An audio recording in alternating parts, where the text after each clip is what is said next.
গোপালায় নমঃ। জয় যোগীরাজের জয় হোক। সৌভাগ্য দর্পণে আরো একটি পর্বে সকল দর্শককে অনেক অনেক স্বাগত। দেখুন, গাছের শিকড় যত বেশি শক্ত হবে, তার দীর্ঘমেয়াদিতা, তার যে টিকে থাকার যে লড়াই, সেটা কিন্তু অনেকটা লম্বা সময় ধরে চলবে এবং তার যে ফুল ফল সেগুলো প্রাপ্তিও কিন্তু সঠিক পর্যায়ক্রমিক হয়ে উঠবে। ঠিক একই রকম ভাবে আপনার বাড়ির ভিতও যদি সঠিক থাকে বা মজবুত হয়, তাহলে কিন্তু সেই বাড়ি কিন্তু অনেকটা দীর্ঘমেয়াদী হবে এবং তাকে কিন্তু আপনি অনেকটা বিস্তার লাভ করাতে পারবেন। অর্থাৎ দোতলা, তিনতলা, একতলার উপরে দোতলা, তিনতলা, চারতলা, পাঁচতলা, কিন্তু সবটাই নির্ভর করছে যে আপনাদের বাড়ির ভিতের উপর না দাঁড়িয়ে এবং যে কথাটা বললাম যে গাছের শিকড়ের উপর দাঁড়িয়ে। তার কারণ এই দুজনের উপর দাঁড়িয়েই কিন্তু ভিত এবং এই শিকড়, এই দুটোই কিন্তু আমাদের কাছে একটা পিলারের মতো, যা কিন্তু দীর্ঘমেয়াদিতা দেয় এবং আপনার জীবনকে সুরক্ষিত দেয়। দেখুন, এতগুলো কথা কেন বললাম, হঠাৎ শুরুতে এই কথাটা কেন বললাম? দেখুন, এই কথাগুলো বলার একটাই বিশেষ কারণ, তা হলো আপনাদেরকে বোঝানোর চেষ্টা করা যে আমাদের জীবনে শিক্ষার গুরুত্বটা কতটা। অর্থাৎ শিক্ষা বা এডুকেশন, এটা আমাদের জীবনকে সম্পূর্ণরূপে সমৃদ্ধ করে এবং সেই সমৃদ্ধতা আমাদের জীবনকে অনেকটা কিন্তু এগিয়ে যেতে এবং একটা প্রপার এক্সিকিউশন অফ লাইফ, যেটা নিয়ে বাবা মায়েরা সবসময় সন্দিহান হয়ে থাকেন, সেই জায়গাটা কিন্তু এডুকেশনই একমাত্র দিতে পারি।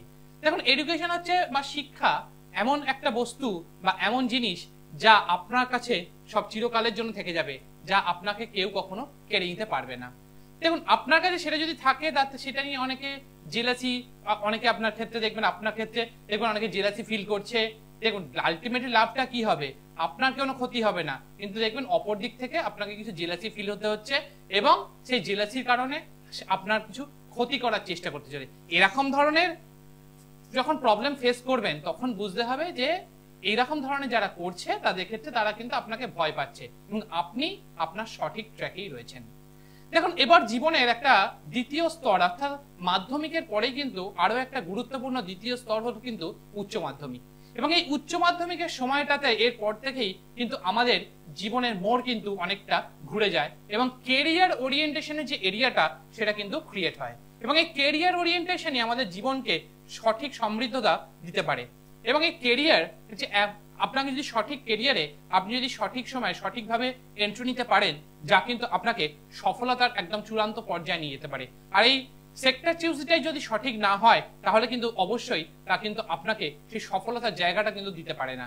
সেই কারণের জন্য এই যে চয়েস অফ কেরিয়ার, অর্থাৎ এই যে কেরিয়ারটাকে একটা সঠিক পর্যায়ে দেখানো, সেটা নির্বাচন করা, সেটা কিন্তু গুরুত্ব কিন্তু অনেক বেশি। সেই কারণের জন্য কিন্তু প্রতি বছরের মতো এবছরেও ঠিক উচ্চ মাধ্যমিক এবং মাধ্যমিক পরীক্ষার্থীদের জন্য এবং যারা অনেকটা তাদের কেরিয়ারকে একটা প্রপার অ্যানালিসিস করে সঠিক পথে নিয়ে যেতে চাইছেন, তাদের জন্য কিন্তু 28শে ফেব্রুয়ারি পর থেকে কিন্তু আমাদের কেরিয়ার কাউন্সিলিং এর পার্টটা কিন্তু শুরু হয়ে যাচ্ছে এবং এই কেরিয়ার কাউন্সিলিং এর মাধ্যমে এত গুরুত্বটা কোথায়? কারণ কেরিয়ার কাউন্সিলিংই আপনাকে সঠিক পথটাকে নির্বাচন করে দিতে পারে এবং অনেকে এখনো বুকিং করেছেন এবং যারা চাইছেন তাদের ক্ষেত্রে আগেই আবার বলবো যে 28শে ফেব্রুয়ারি পর থেকে কিন্তু আমাদের কেরিয়ার কাউন্সিলিং এ কিন্তু বুকিং নেওয়া চালু হয়ে গিয়েছে। দেখুন, আমাদের জীবনে সবচেয়ে ইম্পর্টেন্ট যে দ্বিতীয় স্তর যে উচ্চ মাধ্যমিক, এই উচ্চ মাধ্যমিকের সময় আপনারা কিভাবে ফলো আপ করলে সেটা তার জন্যই থাকবে আজকের বিশেষ কিছু উপাচার এবং শাস্ত্রীয় উপাচার। এটা কিন্তু কোনো গল্প বানানো বা কোনো বস্তু নয়। দেখুন, আগেও দেখেছেন তীর্থব্রত যা বলে সেটাকে সবসময় আপনাদের কাছে শাস্ত্রীয় মতে অনুযায়ী বলে। মোটামুটি 5 পাতা জ্যোতিষ সম্বন্ধীয় পড়াশোনা করেছি, সেই জন্য কাউকে কপি করার বা বানানোর প্রয়োজন তীর্থব্রতর পড়ে না। সেটা আপনারা বিগত দিনেও দেখেছেন, আগামী দিনেও আপনারা নিজেরাও যখন সেগুলো ব্যবহার করে সেখান থেকে ফল পাচ্ছেন, সেখান থেকে আপনারাও সেখান থেকে জানিয়েছেন। সুতরাং যারা অ্যাটলিস্ট তীর্থব্রতকে অন্তত যারা কপি করছে বা যারা দেখে তারা অ্যাটলিস্ট তারা যে কপি করছে তারা মানুষের কাছে সঠিক বার্তা পৌঁছাচ্ছে। তা না হলে তো এমন একটা সময় চলছিল যাতে সবজির বাজার যেন মনে হচ্ছিল এবং জ্যোতিষ অনুষ্ঠান দেখে সেটা যে অ্যাকচুয়ালি রেস্টুরেন্টের প্রমোশন কিনা সেটা নাকি জ্যোতিষ অনুষ্ঠান, সেটা দেখে বোঝার উপায় থাকতো না। তো যাই হোক, অ্যাটলিস্ট মানুষের কাছে কপি করা তীর্থব্রতকে কপি করে অ্যাটলিস্ট অন্তত মানুষের কাছে সঠিক বার্তা তো পৌঁছাচ্ছে, এটাও কম কিছু কিন্তু পাওনা নয়। তো আজকে আমাদের প্রথম বন্ধুকে নিয়ে আমরা কিন্তু আমাদের আলোচনা এগিয়ে নিয়ে যাব। হ্যালো, কে বলছেন, কোথা থেকে বলছেন? আমি মেমারি থেকে বলছি, নমিতা দত্ত। কার সম্বন্ধে জানবেন? নমিতা দেবী, আপনার জন্ম তারিখ? 1974 26 নভেম্বর। 26 নভেম্বর 1996। হ্যাঁ। জন্ম সময়? বর্তমান সকাল 9:15। 9:15 AM বর্ধমান। হ্যাঁ, সকালে। হ্যাঁ। কতদিন ধরে দেখছেন? কেমন লাগছে? আপনার অনুষ্ঠান প্রায় আমরা দেখি, আমার বাড়িতে থাকতে দেখি, ভালো লাগে খুব দেখতে। কিন্তু আমার একটা পরিচিত আপনার কাছে দেখছিল, কিন্তু কি রিপোর্ট পেয়েছে জানি না, কারণ ওনার বাবা হসপিটালে ভর্তি আছে, আমি জানতে পারিনি কথাটা। আচ্ছা আচ্ছা, মানে তিনি এসেছিলেন এবং তার বাবা এখন ভর্তি আছে, আপনি এখনো সেটা জানতে পারেননি? না না। তা আপনাদেরকে যে উপাচারগুলো দেওয়া হয় সেটা কখনো করে দেখেছেন? সেগুলো সমস্ত ফল পেয়েছেন? তার মানে এখান থেকে আপনার মধ্যে একটা বিশ্বাস তৈরি হয়েছে এবং সেখান থেকে দেখেই আপনার এখানে ফোন করা এবং সেটাকে জানার চেষ্টা করা, তাই তো? দেখুন নমিতা দেবী, এখানে যা পাওয়া যাচ্ছে, এখানে জন্ম তারিখ পাওয়া গেছে 26, এবং অর্থাৎ এখানে বলা যায় আপনার লাইফে একটা স্ট্রাগল কিন্তু সবসময় ফেস করতে চলতেই হয়, এবং আপনার যে পিতৃব্য ছিল তাদের সঙ্গে মানসিক বা কিছু কারণে মত পার্থক্য কিন্তু আপনাকে জীবনে ফেস করতে হয়েছে, এবং প্রপারলি যেভাবে চাইছেন সেই মতো করে কিন্তু জীবনটাকে সঠিক পর্যায়ে গুছিয়ে তোলার ক্ষেত্রে একটা প্রবলেম কিন্তু ফেস করতে হচ্ছে। এবং 1996 সালে জন্ম, অর্থাৎ এবং বর্তমানে 2025 সাল, অর্থাৎ মোটামুটি 29 বছর বয়স, এবং এই বর্তমান সময়ে ব্যক্তিগত জীবনটা যথেষ্ট ওঠা নামার মধ্যে দিয়ে যাচ্ছে, এবং আপনার লগ্ন এখানে পাওয়া যাচ্ছে পুষ্যা নক্ষত্রে এবং চন্দ্র পাওয়া গেছে মৃগশিরা নক্ষত্রে। এই মৃগশিরা নক্ষত্র এবং পুষ্যা নক্ষত্রের কম্বিনেশন যাদের ক্ষেত্রে দেখা যায়, অর্থাৎ কর্কট লগ্ন এবং এখানে বৃষ রাশি, এবং এখানে সবচেয়ে ইম্পর্টেন্ট হচ্ছে আপনি নিজে যেটা মনে করেন সেটাকেই ঠিক বলে গণ্য করেন, কিন্তু কিছু কিছু ক্ষেত্রে আপনার কি অন্যদের মতকে গুরুত্ব দেন, কিন্তু ultimately end of the day আপনি যেটা মনে করেন সেটাই সেই কাজের দিকে কিন্তু এগোন। কিন্তু আপনাকে বহু মানুষ জীবনে ব্যবহার করেছে, এবং সেই ব্যবহার করে আপনার যতটা সম্মান পাওয়ার জায়গা সেটা কিন্তু সঠিকভাবে গড়ে ওঠেনি। এবং লগ্নের চতুর্থ স্থানে এখানে শুক্র অবস্থান করছে এবং তৃতীয় স্থানে রাহু, অর্থাৎ এই যে জায়গাটা, অর্থাৎ ব্যক্তিগত জীবনে কিন্তু একটা ওঠা পড়ার মধ্যে দিয়ে দেখতে পাওয়া যাচ্ছে। এবং এখানে যে নবম স্থান, সেখানে একটা সাধু সর্প দোষ তৈরি করেছে, অর্থাৎ ভাগ্যস্থানটা যথেষ্ট পীড়িত, ভাগ্যের সহায়তা সবসময় কিন্তু পাওয়া যায় না। কিন্তু লগ্নপতি একাদশস্থ, অর্থাৎ নিজের প্রচেষ্টা বলে সবসময় চেষ্টা করেন যে কোনো কাজকে সেটাকে ফ্রুটফুল করার, এবং আপনাকে যদি কোনো দায়িত্ব দেওয়া হয় সেই দায়িত্ব কিন্তু আপনি যথেষ্ট গুরুত্ব সহকারে সঠিকভাবে পালন করেন, কিন্তু জীবনের সঠিক পর্যায়ে ফাইন্যান্সিয়াল জায়গাটাতে একটা ক্রাঞ্চ ভোগ করছেন, এবং ব্যক্তিগত জীবনটা একটা টানা পোড়েনের মধ্যে দিয়ে চলছে, এবং যেভাবে চাইছেন জীবনটা সেইভাবে প্রপার প্ল্যানিং করে এগোতে পারছেন না। আর কি জানতে চান বলুন? যা যা বললাম কতটা মিললো আপনার সাথে বলুন? আগেই বললাম যে যেরকম বর্তমান সময়টা খুব একটা ভালো নয়, এবং এখানে লগ্নপতি একটু পীড়িত অবস্থায় বসে রয়েছে, এবং শনি দ্বারা পীড়িত অবস্থায়, এবং সেই শনিও কিন্তু পীড়িত অবস্থায় বসে রয়েছে, এবং নবম স্থান অর্থাৎ ভাগ্যস্থানটা কিন্তু এখানে বিশেষভাবে পীড়িত হয়ে রয়েছে, এবং ব্যক্তিগত জীবনটা একটা ওঠা পড়ার মধ্যে দিয়ে চলছে। ফলে জীবনটাকে আর কেরিয়ার এই 29 বছর বয়সেই এখন জীবনের ভারটা অনেক বেশি হয়ে গিয়েছে, তাই না? এবং আপনি যেভাবে চাইছেন সেইভাবে জীবন চলে না, এবং বিশেষ করে ব্যক্তিগত জীবন, বিশেষ করে ম্যারেড লাইফ বা ম্যারেজের ক্ষেত্রে একটা সমস্যা কিন্তু এখানে দেখতে পাওয়া যাচ্ছে। আপনাকে বিবাহ হয়ে গিয়েছে, এবং সেখানে কিন্তু যতটা আপনার সম্মান পাওয়ার জায়গা, আপনার যতটা সাপোর্ট পাওয়ার জায়গা এবং যতটা ভালো থাকার জায়গা, সেটা কিন্তু অন্যদের জন্য আপনি অনেকটা করেন, কিন্তু সেই অনুযায়ী কিন্তু সেটা পান না, এবং ব্যক্তিগত জীবনটা যথেষ্ট টানাপোড়েনের মধ্যে যাচ্ছে, তাই না? এবং এখানে যে সাধু সর্প দোষ তৈরি করেছে নবম স্থানে, এবং এখানে রাহু দ্বারা বেশিরভাগ গ্রহগুলোই কিন্তু পীড়িত, এবং লগ্নপতিও পীড়িত। এই কারণের জন্য বর্তমান সময়টা কিন্তু যথেষ্ট খারাপ, এবং এর পরবর্তী ক্ষেত্রে শনি যখন ট্রানজিট নিয়ে মীন রাশিতে ঢুকবে সেই সময়টাও কিন্তু খুব একটা ফলপ্রসূতা লাভ করবে না, কারণ সেই সময় লগ্নপতিকে কিন্তু পীড়িত করবে। ফলে ব্রিদিং প্রবলেম এবং বিশেষ করে গাইনোলজিক্যাল ইস্যু এবং হাতে পায়ে গাঁটে ব্যথা, এরম ধরনের প্রবলেম এবং হজমের সমস্যা, এরম ধরনের প্রবলেম কিন্তু ফেস করবেন, এবং ব্যক্তিগত জীবনটাতেও কিন্তু হাজব্যান্ডের সঙ্গে মাঝে মধ্যে যে টাসেলটা সেটা কিন্তু বাড়তে চলেছে, এবং এই টাসেলটা লাস্ট বছর খানেক ধরে আরো বেশি পরিমাণে হচ্ছে, তাই তো?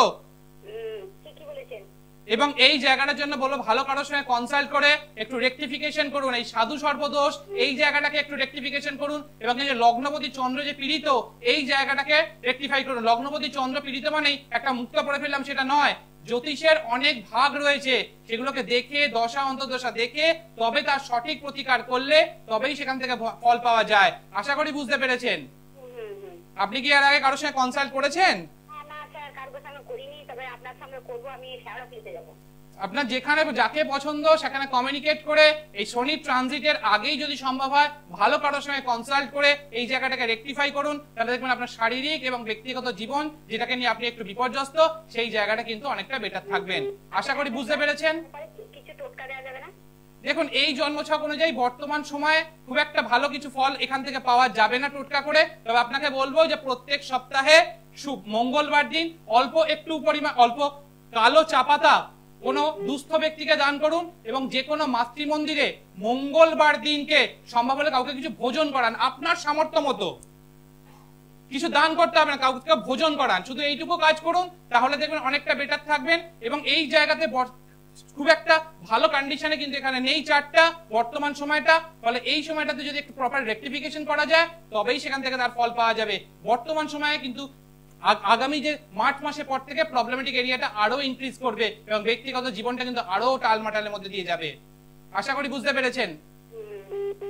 দেখুন আপনি আপনার নিজের প্রবলেমগুলোকে প্রপারলি অ্যানালাইজ করে নিজেও তার সঙ্গে মেলাতে পারছেন, এবং এই মেলালেই আপনি বুঝতে পারবেন যে অ্যাকচুয়ালি যে আপনাকে পয়েন্টসগুলোকে বলা হচ্ছে সেই পয়েন্টসগুলো আপনার ক্ষেত্রে কতটা ফলপ্রসূতা।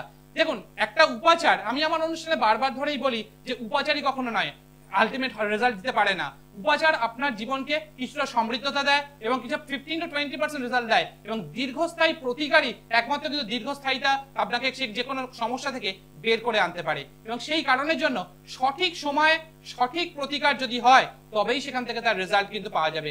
বিগত দিনের অনুষ্ঠানগুলোতে আপনারা দেখেছেন যে অনেকেই কিন্তু জানিয়েছে যে তারা অনেক ক্ষেত্রে অনেক জায়গাতে রেমিডিস করেছে কিন্তু সেখান থেকে ফল পায়নি। তার কারণ রেমেডি করে ফেললেই হয়ে ফেললো না, তাকে সঠিক সময়ে সঠিক তিথিকে গুরুত্ব দিয়ে সঠিক প্রতিকার, যেটা আমি আমার অনুষ্ঠানে বারবার ধরে বলি যে একটা কোনো প্রবলেম মানেই শুধু একটা চুনি পড়ে ফেললাম, একটা অ্যামেথিস্ট পড়ে ফেললাম, একটা নীলা পড়ে ফেললাম, তার সেটা নয়। সেই জায়গাটাকে অনুধাবন করার দরকার থাকে, এবং সেই অনুযায়ী যদি সঠিক প্রতিকার হয় তবেই তার প্রতিকার প্রতিবিধান থেকে আপনি তার রেজাল্ট কিন্তু পাবেন। তা না হলে আপনি যত চেষ্টাই করুন না কেন, যত ভাষণই শুনুন না কেন, যত টেবিল বাজানোই শুনুন না কেন, যত অভিজ্ঞতা কথাই শুনুন না কেন, ultimately end of the day result is zero.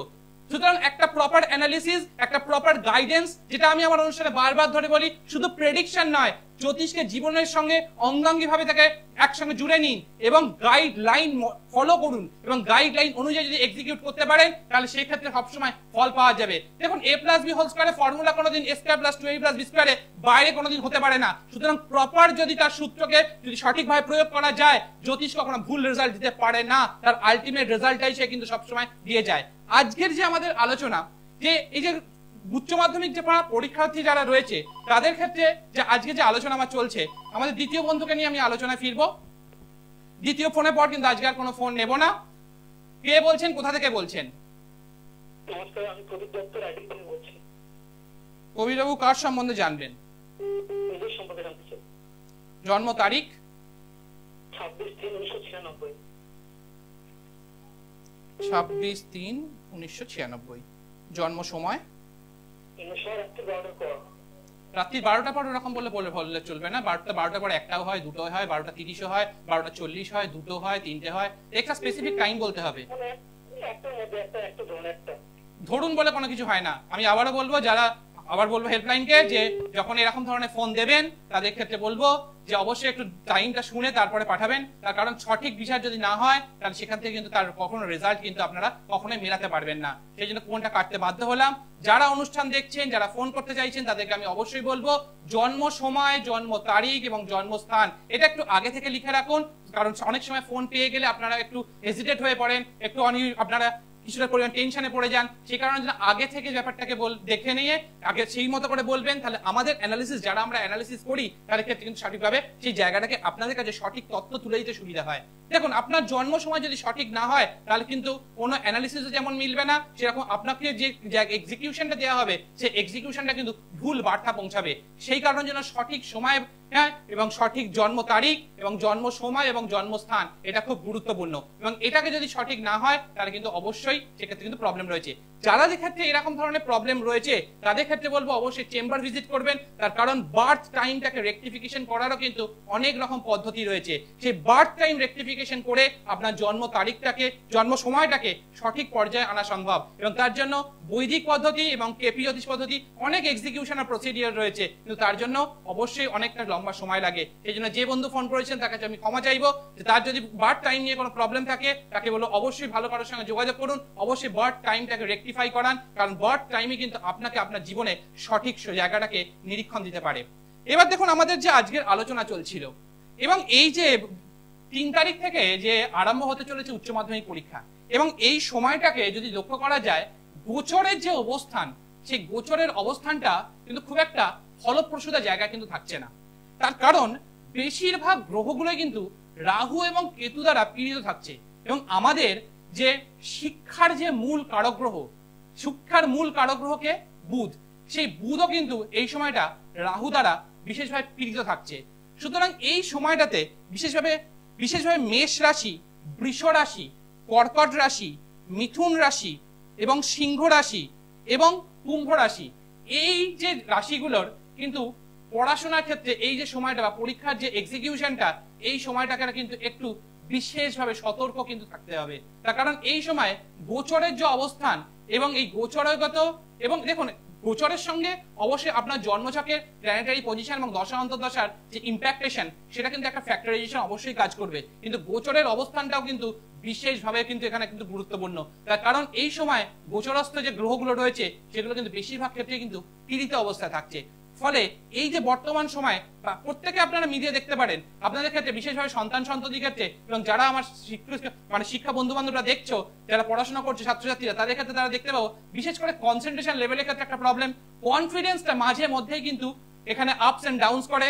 কনফিডেন্সের ক্ষেত্রে একটা এখানে যেটা প্রবলেম দেখতে পাওয়া যায়, যে কনফিডেন্সে যেভাবে এক্সিকিউট করেছিলে সেইভাবে যেন মক টেস্টের রেজাল্ট গুলো যেন প্রপারলি আসছে না, যেভাবে চাইছো সেইভাবে সবসময় গিয়ে মক টেস্ট দেওয়ার সময় সেই রেজাল্ট কিন্তু আসছে না, এবং মাঝে মাঝে কিন্তু ভুলে যাচ্ছ। এই প্রবলেমটা কিন্তু তোমাদের বিশেষভাবে কিন্তু বর্তমান সময় তোমরা ফেস করছো। এটা যারা দেখছো তারা কিন্তু এটাকে ক্রস চেক করে নিতেই পারো।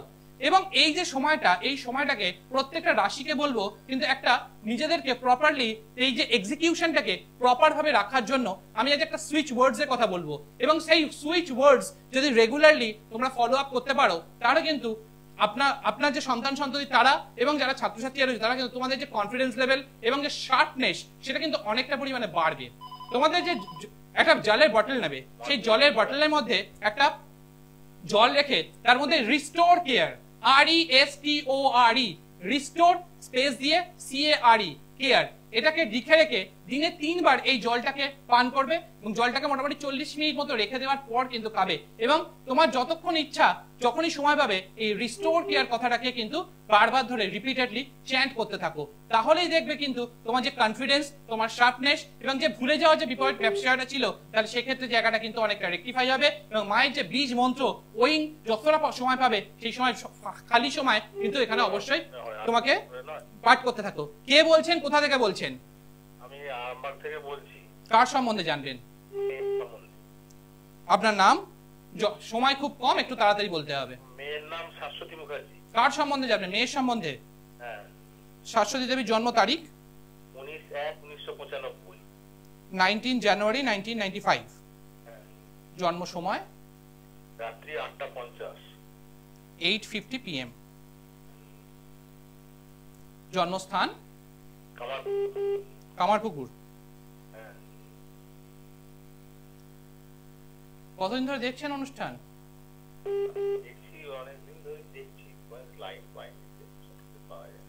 সে তো বহু মানুষ চেষ্টা করে, কিন্তু আজকে তো চেষ্টা করতে করতে পেয়ে গেলেন। তো কেমন লাগে অনুষ্ঠান? ভালোই লাগে। জোর করে বলছেন মনে হচ্ছে যেন কথাটা। না, ভালো লাগে, কিন্তু যেতে হবে তো, আপনার সঙ্গে পাওয়াটাই তো মুশকিল। দেখুন তার জন্য তো চেষ্টা করে যেতেই হবে, যে কোনো জিনিসের চেষ্টা করলে তবেই তো তার ফল পাওয়া যায়, তাই না? 19 তারিখে জন্ম, মেয়ে যথেষ্ট আত্মকেন্দ্রিক এবং যে কোনো কাজের ক্ষেত্রে যথেষ্ট প্রবণতা নিয়ে এক্সিকিউটলি নিজে একটা ওর মধ্যে একটা লিডিং ক্যাপাসিটি রয়েছে, কিন্তু সেই যতটা পরিমাণ চেষ্টা করে সেই যে চেষ্টার ক্ষেত্রে সবসময় তার ফল পাওয়ার ক্ষেত্রে কিন্তু একটা সমস্যা রয়েছে। এবং এখানে চন্দ্র মঘা নক্ষত্র অর্থাৎ সিংহ রাশি এবং কেতু নক্ষত্রে অবস্থান করছে। শারীরিক জায়গাটা একটু প্রবলেমের মধ্যে দিয়ে যাবে এবং তার সঙ্গে সঙ্গে সব কথা আপনাদের সঙ্গে কিন্তু শেয়ার করতে চায় না, যতটুকু প্রয়োজন ঠিক ততটুকুই কিন্তু বলে, তার থেকে বেশি কিন্তু কখনো আপনাদের সঙ্গে কথা কিন্তু সেইভাবে মনের কথা সবসময় প্রকাশ করতে পছন্দ কিন্তু করে না। এবং লগ্ন এখানে পাওয়া যাচ্ছে লগ্নস্থ মঙ্গল অর্থাৎ একটা মাঙ্গলিক দোষ এবং রাগ জেদ বর্তমান সময়টা কিন্তু যথেষ্ট পরিমাণে বাড়ছে এবং লাস্ট 1.5 থেকে 2 বছর শরীরটা নিয়ে কিন্তু যথেষ্ট পরিমাণে প্রবলেমের মধ্যে দিয়ে কিন্তু পাস করতে হচ্ছে। এবং আপনাকেও বলবো যে আপনার বর্তমান সময় শরীরটা কিন্তু একটু প্রবলেমের মধ্যে দিয়ে কিন্তু যাচ্ছে বিগত 1 থেকে 1.5 বছর ধরে। এবং ওনার যে প্রফেশনাল এরিয়া এবং ব্যক্তিগত জীবনে কিন্তু একটা টানাপোড়েন চলছে। নবম স্থানে এখানে পাওয়া যাচ্ছে এখানে সপ্তমস্থ শনি এবং নবমস্থ এখানে কেতু, ফলে ব্যক্তিগত জীবন এবং এখানে একটা রাহু কেতু সমস্ত গ্রহগুলোই কিন্তু এখানে রাহু কেতু দ্বারা পীড়িত অবস্থায় বসে রয়েছে, ফলে ব্যক্তিগত জীবনে কিন্তু একটা প্রবলেম ফেস করছে এবং এই মাঙ্গলিক দোষের জন্য যথেষ্ট পরিমাণে কিন্তু প্রবলেম ফেস করবে এবং ব্যক্তিগত জীবনটা কিন্তু একটা আপস এন্ড ডাউনস এর মধ্যে দিয়ে কিন্তু যাবে। এবং চন্দ্রের দুই পাশে কোনো গ্রহ নেই অর্থাৎ কেমদ্রুম দোষ, যেটা কিন্তু ফাইন্যান্সিয়াল এবং সঠিকভাবে তার স্টেবিলিটি আসার ক্ষেত্রে কিন্তু একটা সমস্যা তৈরি করছে। কিন্তু এখানে যে নবমপতি সে কিন্তু একটু পাওয়ারফুল অবস্থায় রয়েছে সেই কারণের জন্য এবং মিত্র ক্ষেত্রে রয়েছে, যার ফলে কিন্তু জীবনে যে কোনো প্রবলেমই পড়ুক না কেন সেখান থেকে আবার উঠে দাঁড়ায় এবং কনফিডেন্স লেভেলটাকে আবার ডাউন টোরিয়াট হয়ে গেলেও আবার সেখান থেকে ঘুরে দাঁড়িয়ে আবার কিন্তু সেই লড়াইয়ের একটা মানসিকতা নিয়ে এগিয়ে চলে। একটু শেয়ার করবেন। সবই ঠিকই বলছেন, কিন্তু মাঙ্গলিক দোষ তো কাটানোর জন্য একবার কি করতে হবে সেটাই বুঝতে আপনার কাছে যেতে হবে। দেখুন, মাঙ্গলিক দোষ থাকলে তাকে তো কাটানোর ব্যবস্থা করতেই হবে এবং তার জন্য এবং ওর আপনার এখানে মূলত যে প্রশ্ন সেটা হচ্ছে ক্যারিয়ার ওরিয়েন্টেশন এবং ব্যক্তিগত জীবনটাকে যাতে সঠিক পর্যায়ে এগিয়ে নিয়ে যেতে পারে, এটাই তো আপনার প্রশ্ন। হ্যাঁ, দেখুন ওর ব্যক্তিগত জীবন আমি আগে অ্যানালিসিসে প্রথমেই বললাম এই জায়গাটা একটু প্রবলেম রয়েছে, এর জন্য ভালো কারোর সঙ্গে কনসাল্ট করে এই জায়গাটাকে একটু রেকটিফাই করুন এবং মাঙ্গলিক দোষটাকে অবশ্যই খণ্ডনের প্রয়োজন রয়েছে, কারণ লগ্নস্থ মঙ্গল যা কিন্তু সপ্তমস্থ দৃষ্টি দিচ্ছে এবং অষ্টম স্থানকেও দৃষ্টি দিচ্ছে, যা কিন্তু ব্যক্তিগত জীবনটাকে কিন্তু একটু যথেষ্ট প্রবলেমের মধ্যে দিয়ে যাবে। দেখুন মাঙ্গলিক দোষ থাকা মানেই পলা পড়ে ফেললে হয় না, এর জন্য আরো অ্যানালিসিস থাকে। আমি আমার অনুষ্ঠানে আজকেই বলেছি যে শুধুমাত্র একটা যে কোনো রেকটিফিকেশন পড়ে ফেললেই হয় না, তার জন্য অনেক দেখ থাকে, আজকে সময় একদম কম, সেই জন্য অবশ্যই বলবো ভালো কারোর সঙ্গে কনসাল্ট করে যে পয়েন্টগুলোকে বললাম সেই পয়েন্টগুলোকে ভালো কারোর সঙ্গে অ্যানালিসিস করুন এবং সেখান থেকে সঠিক প্রতিকার প্রতিবিধান নিলে অবশ্যই এই ছক কিন্তু অনেকটা দৌড়াতে পারবে এবং অ্যাডমিনিস্ট্রেটিভ এরিয়াতে কিন্তু যথেষ্টভাবে ডমিনেট করতে পারবে। দেখুন আজকের যে আলোচনা ছিল প্রথমে এই কথাটা বললাম, এবার বলবো যারা মেষ রাশির জাতক জাতিকা রয়েছে তাদের বলবো পরীক্ষার দিনগুলোতে কেশরের তিলক এবং চন্দনের তিলক করে বেরোবে, শ্বেত চন্দনের তিলক অবশ্যই। যারা বৃষ রাশির জাতক জাতিকা রয়েছে তাদের ক্ষেত্রে বলবো লাল চন্দনের তিলক এবং তার সঙ্গে পিঙ্ক রোজের কয়েকটা ফ্লেক্স মায়ের কাছে অর্পণ করবে এবং সেই ফ্লেক্স গুলোকে নিয়ে অর্থাৎ ফুলের যে পাপড়ি সেটা পেন্সিল বক্সে ক্যারি করবে। যারা মিথুন রাশির জাতক জাতিকা রয়েছে তাদের ক্ষেত্রে বলবো রয়্যাল ব্লু কালারের পেন ইউজ করবে এবং তার সঙ্গে যে কোনো ধরনের সবুজ দ্রব্য পরীক্ষায় যাওয়ার সময় সম্ভব হলে কাউকে দান করবে অথবা তার আগের দিন কাউকে একটু দান করবে, সবুজ যে কোনো ধরনের কোনো দ্রব্য, সেটা একটা শশাও হতে পারে। এরপর আসবো কর্কট রাশি জাতক জাতিকা যারা রয়েছে তাদের ক্ষেত্রে বলবো যে কেশরের তিলক এবং তার সঙ্গে সাদা ধরনের কোনো হ্যান্ডকারচিপ অর্থাৎ রুমালও কিন্তু তোমরা ক্যারি করতে পারো, এটা তোমার স্টেবিলিটি বাড়বে এবং তোমার কনফিডেন্স লেভেলটা আরো জায়গায় স্ট্রং হবে। যারা এখানে সিংহ রাশির জাতক জাতিকা রয়েছেন তাদের ক্ষেত্রে বর্তমান সময়টা কিন্তু একটু স্ট্রাগলের মধ্যে দিয়ে যাবে এবং শারীরটাও কিন্তু যথেষ্ট সময় প্রবলেম দেবে এবং তাদের ক্ষেত্রে বলবো লাল চন্দন এবং কেশরের মিশ্রণ করে একটা তিলক করবেন এবং লাল রঙের কোনো দ্রব্যকে সবসময় ক্যারি করবেন, সেটা কোনো রুমালও হতে পারে পেনও হতে পারে। যারা কন্যা রাশির জাতক জাতিকা রয়েছেন তাদের ক্ষেত্রে বলবো কেশরের তিলক এবং কেশরের তিলক করবেন এবং তার সঙ্গে সবুজ কোনো দ্রব্য ক্যারি করবেন অথবা সবুজ একটা পেন ক্যারি করবেন। যারা তুলা রাশির জাতক জাতিকা রয়েছেন তাদের ক্ষেত্রে বলবো সবুজ কোনো দ্রব্য দান করবেন এবং শ্বেত চন্দনে টিকা করে বেরোবেন। এবং যারা বৃশ্চিক জাতক জাতিকা রয়েছে তাদের ক্ষেত্রে বলবো সাদা চন্দন ও লাল চন্দনকে একসঙ্গে মিক্স করে তার একটা টিকা করে বেরোবেন এবং তার আগের দিন সাদা ধরনের কোনো দ্রব্য কাউকে দান করবেন, অবশ্যই পরীক্ষার আগের দিন কাউকে দান করাবেন। এবং ধনু রাশির জাতক জাতিকা যারা রয়েছেন তাদেরকে শুধুমাত্রই কেশর ও লাল চন্দনের তিলক করে বেরোবেন, আর কিছু ক্যারি করে তাদের প্রয়োজন নেই। মকর রাশি জাতক জাতিকা যারা রয়েছেন তাদের জন্য লাল চন্দনের তিলক এবং সবুজ কোনো দ্রব্য অবশ্য প্রদান করবেন এবং তাতে দেখবেন অনেকটা ভালো ফল পাবেন। যারা কুম্ভ রাশি জাতক জাতিকা রয়েছেন তাদের ক্ষেত্রে বলবো শ্বেত চন্দনের তিলক করবেন, এবং যারা মীন রাশি জাতক জাতিকা রয়েছে তাদের ক্ষেত্রে বলবো লাল ও শ্বেত চন্দনকে মিশিয়ে আপনারা তিলক করবেন এবং পিঙ্ক কোনো দ্রব্যকে ক্যারি করবেন। আরেকটি গুরুত্বপূর্ণ কথা, যাদের জন্ম তারিখ 3 তারা কিন্তু অবশ্যই বিশেষ করে তাদের জন্ম তারিখ কিন্তু 6, তাদের কিন্তু অবশ্যই কোনোভাবেই কিন্তু তোমরা কেশরের তিলক করবে না, তোমরা তার বদলে শ্বেত চন্দনের তিলক করবে। এটাকে করলে তোমাদের কনফিডেন্স লেভেল এবং পরীক্ষার যে সারবস্তুতা এবং তোমাদের মধ্যে যে শার্পনেস সেটা অনেক ক্রিয়েট হবে এবং তোমরা সঠিক পর্যায়ে সঠিকভাবে জীবনে সঠিক দ্বিতীয় স্তরটাকে পেরিয়ে ক্যারিয়ারে ওরিয়েন্টেশনে এগিয়ে যেতে পারবে। এবং সকলের জন্য রইল আগাম, সকলের জন্য উচ্চ মাধ্যমিক সকল পরীক্ষার্থীদের জন্য আগাম শুভেচ্ছা রইল। জানি যে সকলেই খুব টেনশনলেস হয়ে থাকবে, প্লেজেন্টলি নিজেকে এক্সিকিউট করার চেষ্টা করবে, তাহলেই দেখবে সেখান থেকে সঠিকভাবে কিন্তু এখান থেকে তোমরা কাজ পাবে এবং নিজেদেরকে এক্সিকিউট করতে পারবে। যেরকম ভাবে উপাচার আগেও কাজ করেছিল এবারেও কাজ করবে, সঠিকভাবে করো, সঠিক উপাচার করলে অবশ্যই সেখান থেকে তার সঠিক ফল পাওয়া যায়। আজকে মা দক্ষিণা কালিকার প্রণাম জানিয়ে সকলের সুস্থতা কামনা করে সাফল্য কামনা করে আজকের অনুষ্ঠান এখানে শেষ করলাম।